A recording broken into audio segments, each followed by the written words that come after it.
Bonsoir Bonsoir, et bienvenue sur les nouvelles chroniques du Camino. les nouvelles chroniques du Camino de Laredo, où on est parti à Gijón. 10 jours plus tard, on est arrivé. Voilà, alors on va vous expliquer tout ça maintenant.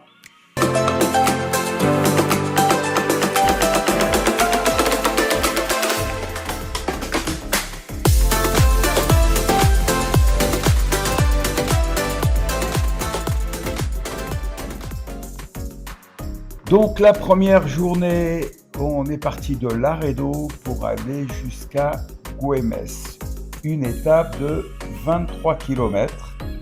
Pour se mettre en jambes Donc elle a démarré sur 5 km de plage. à 6 h du matin, Voilà, on a 6h30. pris le bateau, on a traversé l'estuaire Santonia, Santonia et ensuite direction Güemes. Alors, on a attrapé un peu la pluie oui, c'était un peu humide. et on est arrivé enfin à notre première auberge qui était une auberge Donativo. Chez Ernesto, le Voilà. padre Ernesto. Ernesto, voilà, qui a la particularité le soir de nous faire une petite conférence sur la manière dont il conçoit le partage dans la vie. Il a beaucoup voyagé, il en parle beaucoup le soir, il réunit tous les pèlerins qui sont dans l'auberge. Et ce soir-là, on n'était pas loin de 80. Et je retiens, moi, de ce qu'il nous a enseigné, c'est qu'on est tous, à un moindre degré, des fils d'émigrés. Voilà. Parce qu'il a beaucoup voyagé dans le monde et en fait, il s'est rendu compte de ça. C'était notre première étape. Alors la seconde étape, on partait de Güemes, on allait jusqu'à Santander. Et là, on a pris une pluie terrible. Alors, on part de Güemes, on va jusqu'à Somo, sous la pluie, effectivement. C'est une des premières fois où on sortait nos ponchos. Donc, on va prendre un bateau, encore une fois, pour traverser la baie de Santander. Et là, on est vraiment trempé. Oui, et on arrive chez Isabelle, trempée comme des soupes, avec les chaussures pleines de sable, et trempées, des chaussettes, tout. Voilà. C'était la première journée à Santander. Ouais, après, quand même, 23 km. Et puis, de Santander, on va aller à Santillana del Mar. Alors ça, c'est une petite ville, un petit bijou médiéval, complètement réhabilité, mais avec beaucoup de monde. Et là, on a dormi au Convento. El Convento, le couvent qui a été réhabilité en auberge, magnifique auberge. Ce jour-là, on a fait 19 km, sous la pluie aussi. Sous la pluie. Voilà, donc deuxième jour avec les ponchos. Et on a retrouvé nos copains avec nos habits mouillés le soir, au couvent. Voilà. Et donc, on va faire le troisième jour. Donc, le troisième jour, on va de Santillana Del Mar à, à moi je dirais, Comillas. Comillas, oui, Voilà. Comillas. Très, très belle petite ville et c'est la première fois qu'on va attraper les crêtes de la falaise. Et on va avoir d'un côté l'océan et toutes les plages. Et on va dominer ce panorama. Et de l'autre côté, eh bien, ça va être la montagne. Et puis des surfeurs, des élèves surfeurs, partout. Toujours sous l'eau pour Sous le l'eau. troisième jour, toujours avec le poncho. On se demandait quand est-ce qu'on allait le quitter. On était un peu désespérés, effectivement, parce que c'est pénible de marcher sous les ponchos. Parce qu'il faisait chaud quand même. À Comillas, on est aussi très bien reçus dans une petite auberge, l'Aldea 2. Oui, par Isabelle aussi, c'était Voilà. notre Isabelle. Voilà. Et puis, elle nous a aussi un peu soignés parce qu'il fallait, enfin quand je dis soigner, il fallait sécher nos vêtements, Nos chaussures et nos surtout. chaussures surtout. Voilà, donc ça s'est plutôt bien passé. Très belle petite ville aussi. On a bien mangé le soir à Comillas. Ouais. C'était vraiment très très bien. Et puis alors, on va partir de Comillas pour aller à Colombres. Alors, Là, c'est une étape qui va faire, je lis mes notes, 30 km. Alors avec les premiers dénivelés qui arrivent, Oui, toujours là, le c'était long un de la peu plus, côte. ça, c'était un peu plus difficile Voilà. quand même. Ouais. Un très beau panorama sur l'océan. On est toujours le long des crêtes et puis le chemin, il suit vraiment la crête sur la falaise. Vraiment un panorama magnifique. Malgré la pluie, peu importe, tellement c'est beau. Et puis, on va arriver à Colombrès, qui a une particularité, c'est que l'architecture est sous influence indienne. Donc, on a des bâtiments vraiment magnifiques. Indienne? Indienne, oui. Oui, oui, Mexicaine? oui. Indienne, Oui. voilà, une architecture indienne. Oui, enfin, c'est les Espagnols qui sont partis au Mexique parce qu'ils mouraient de faim et ils sont partis au Mexique faire fortune et quand ils sont revenus, en faisant fortune effectivement en Amérique du Sud, eh ben, ils ont ramené tout ce qu'ils avaient pu et ils ont construit des maisons magnifiques. C'est vraiment très très très joli, avec plein de couleurs et ça fait vraiment penser au Mexique effectivement. Et puis donc on arrive à la 6e étape entre Colombrès et Llanes. Là, c'est une étape qui va faire 26 km.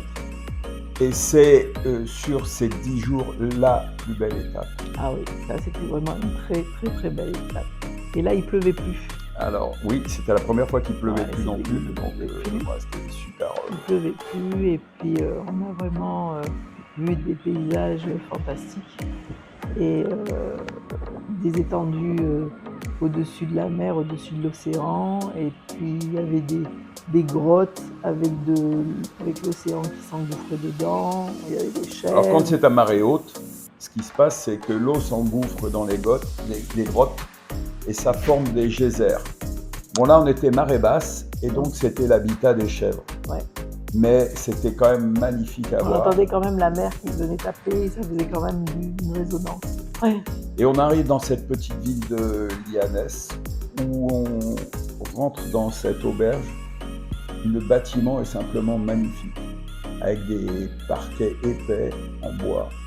Le bâtiment est magnifique. Bon, après, l'organisation interne au gîte est laissée à l'appréciation du responsable. On Voilà. s'était baigné la veille déjà quand même, à la plage de Palombina. Palombina, oui. Et là, ce jour-là, quand on est reparti de Llanes, De Llanes, ouais. alors, c'est comme ils nous avaient fermé la salle de bain qu'on n'avait pas pu se laver. Du coup, dès qu'on a pu, on a mis nos maillots et hop, on a sauté dans l'eau. C'était une merveille. Donc là, on repart de Llanes, c'est le 7e jour, pour aller à Piñeres de Pria. Et là, on va faire 22 km. Très beau parcours aussi. Alors, on commence à être plus dans les terres.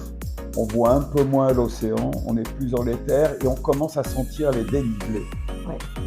On commence à vraiment grimper, monter, descendre. Ouais.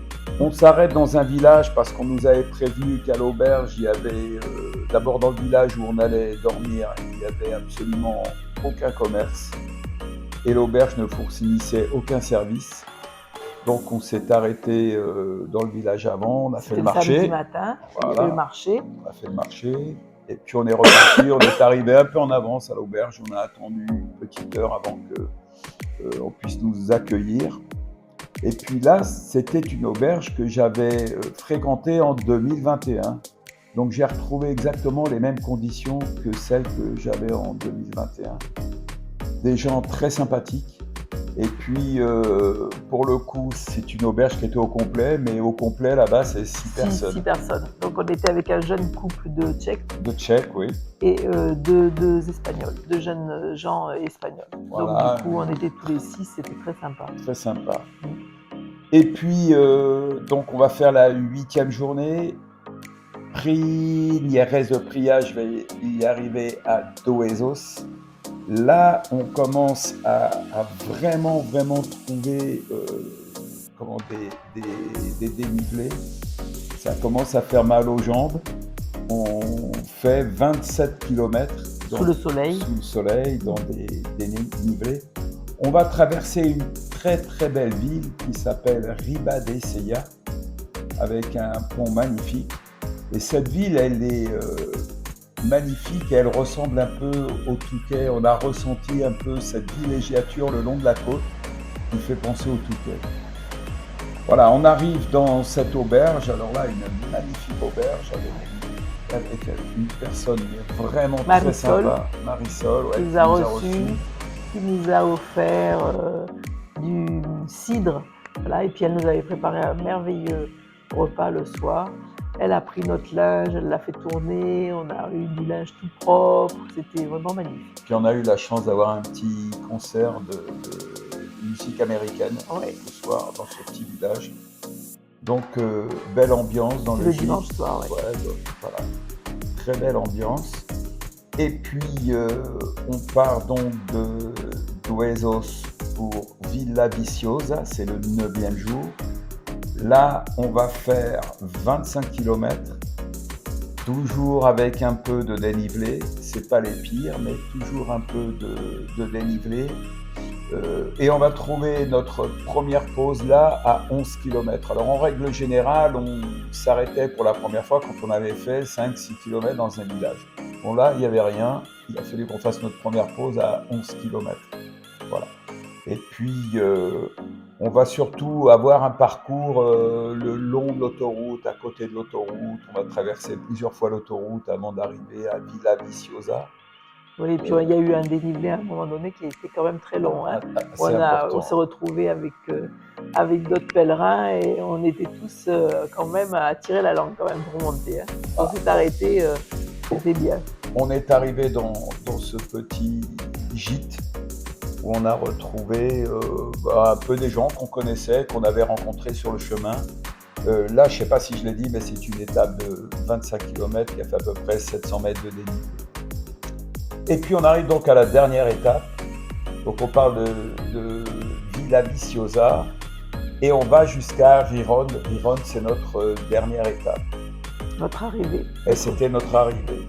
Donc on va attaquer le chemin à 6h45.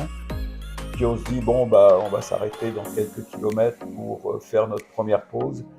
Boire un café, se reposer. Voilà. Et là, la première pause, on l'a fait au bout de 20 km. Et quels 20 km, puisque à partir du 16e, déjà on avait fait un peu de dénivelé, mais à partir du 16e, on attaque un col. Et on va faire dans la journée plus de 1030 mètres de dénivelé. Ce premier col, il fait 700 mètres sur 3-4 km. C'est infernal. D'ailleurs, on l'a fait en compagnie d'un Polonais. Alors lui, il est remarquable, il s'appelle Sławek. Il est parti de Pologne à pied et il va jusqu'à Compostelle. 3000 km, voilà. Plus de 3000 km. Plus de 3000 km. Voilà. Donc lui, ça ne l'a pas gêné de monter cette énorme côte, mais quelque chose, un dénivelé vraiment. À un moment, on avait l'impression d'être sur des murs, quoi, pire que des escaliers. Alors je ne me souvenais pas d'avoir fait ça en 2021, mais a priori, j'ai été obligé de le faire. Voilà. Donc on descend, qui est arrivé à la cime, arrivé au col, on commence la descente, qui est aussi contraignante d'ailleurs que la montée. Oui, parce que oui. Et puis, bien, c'est l'effet qui se coule, puisqu'on rattrape à nouveau une côte. Et pas des moines. Voilà, qui est un tout petit peu plus courte, mais avec autant de dénivelé, donc ça a été vraiment la journée. Ce qu'il faut savoir, c'est que cette journée a fait 32 km. Voilà, donc on arrive au sommet de la côte, et c'est notre premier stop, dans un petit bar. Oui, avec une petite mémé qui tenait le bar épicerie du hameau, quoi. Je veux dire, avec 3 maisons. Hein. Donc on lui a acheté 4 pêches et on avait dévalisé l'épicerie, quoi. Voilà, pour vous donner un peu le contexte. Bon. Et puis, donc on a fait notre première pause là et on a attaqué la descente vers Riron. Ça a été aussi très long, puisqu'on avait encore 10 km, même 12 à faire. Voilà. Avant d'arriver dans cette merveilleuse ville de Riron. Là, on longe la plage pendant un certain temps avant d'arriver à notre dernier gîte. Bon, et là, la marée haute et la plage était en alerte parce que les vagues étaient quand même assez importantes sur cette plage. On était sur des marées cycloniques, ça s'appelle des marées cycloniques, donc Mmh. c'est qui fait qui faisait quand même sortir beaucoup les surfeurs et parce qu'il y avait vraiment des rouleaux très, très, très importants. Voilà ce qu'on peut dire de nos 10 jours. Alors, magnifique quand même. On a marché en gros 25. En moyenne, ça a fait 25,5 km par jour sur une durée comprise entre 6 et 7 heures, pause comprise. Voilà. Donc c'était pas énorme. On déplore pas de blessures plus que ça. Voilà, Non, tout s'est bien passé. non, non. Et on est très très content d'avoir fait ce Camino. On pense à la suite, c'est-à-dire à l'année prochaine où on repartirait de Riron pour aller directement à Saint-Jacques-de-Compostelle. Ça, c'est une autre affaire. On verra ça l'année prochaine. Pour l'heure, on est ravis d'avoir fait ce Camino cette année. Un peu physique quand même, mais comme j'ai coutume de le dire, le Camino del Norte, c'est le plus beau panorama, le plus beau paysage qu'on puisse rencontrer. Pour moi, sur les différents chemins que j'ai faits, c'est quand même celui-là qui est le plus beau. C'est aussi malheureusement ou heureusement Le plus physique. le plus Mais physique. c'est bien parce que moi qui m'étais arrêtée quand même en 2020 j'étais obligée de m'arrêter parce que je ne pouvais plus marcher. Et là, d'avoir repris, j'appréhendais un peu. Et puis d'avoir pu faire ces 10 jours, pas sans souffrance aucune, mais j'y suis arrivée, j'étais trop contente de ça. C'est bien. Donc l'an prochain, effectivement, il reste la dernière partie jusqu'à Santiago. Donc à voir. Voilà ce qu'on pouvait vous dire sur les 10 jours de Compostelle 2025. On vous dit à très très bientôt. À très bientôt. Bye bye. Bye bye. Au revoir.